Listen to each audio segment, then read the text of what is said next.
أشد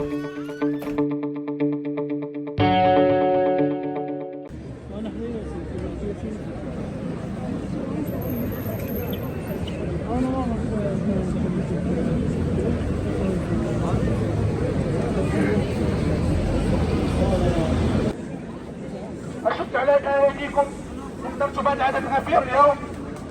هذا العدد الغفير اللي حضر وإجابة على الأمور اللي تعرضوا لها خوتنا في الرباط البارح. التعنيف اللي تعرضوا ليه واللي ما قبلناش، وحتى اليوم ما غنقبلوش أنه طلبة ديالنا أنكم تعرضوا انتم والآباء ديالكم للتعنيف أو أي حاجة أخرى. الله يجازيكم بخير. أنا كندوي معاكم كممثل، تواصلنا مع القوات ديال الأمن. الله يجازيكم بخير. تفضلوا التجمع، حنا جينا وحضرنا وسجلنا الموقف. الحضور ديالنا والتضامن ديالنا هو الأهم. الله يجازيكم بخير. أنا الآن كنقول عليكم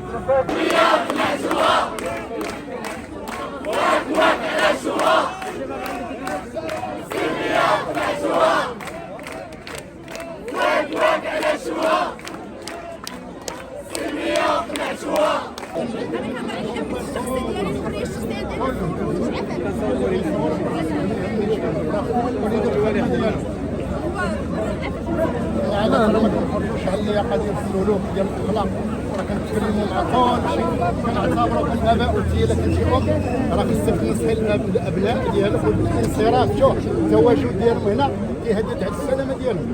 انا راه غير عطيتك مثال ديال بعض المختلين عقليا ولا واحد يكون في حاله غير طبيعيه اللي حق راه هنا راه حنا ولينا ما ولينا في الاشكال الامني. الله يرضي عليك، التجمع ديالكم غير قانوني غير مسموح به. راه قلت لكم هذا الخطاب ورانا تكلمت مع الاخوان كاملين، بغيتك حتى تعاونيني تكوني حتى في اطار التجاوب الايجابي ونبداو نصارفوا. وانا كنهضر وانتم كديروا، راه كاين بعض الطلبه اللي فهموا الخطاب ديالي راه واضح وسهل. درتوا انتم واحد الوقفه ديالكم، التواجد ديالكم الاستمرار ولا كيشكل على خطر على السلامه ديالكم. راه حنا شوف حنا راه عندنا الاستاذه المحترمه، راه ما عندناش هنا غير هاد الناس، راه عندنا التامين ديال المواطنين في عده مواقع خاصنا نمشيو نامنوهم. شكون حبسك؟ راك ما تحتاجي شكون حبسك؟ نتعاملوا حنا بواحد الحضاره بواحد المدنيه. شوف طبقا للموقع اللي كنتواجدوا فيه ديال المدينه ديال الدار البيضاء كونوا حضاريين. درتوا قلنا لكم الانصراف نصرفوا بهدوء.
زيد صافي الله يعاوننا عون يلا زيد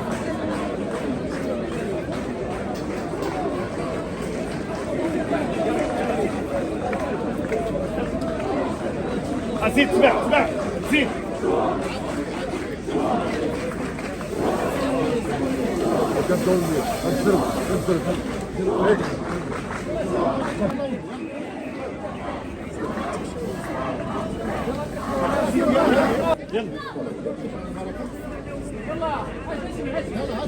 يلا زيد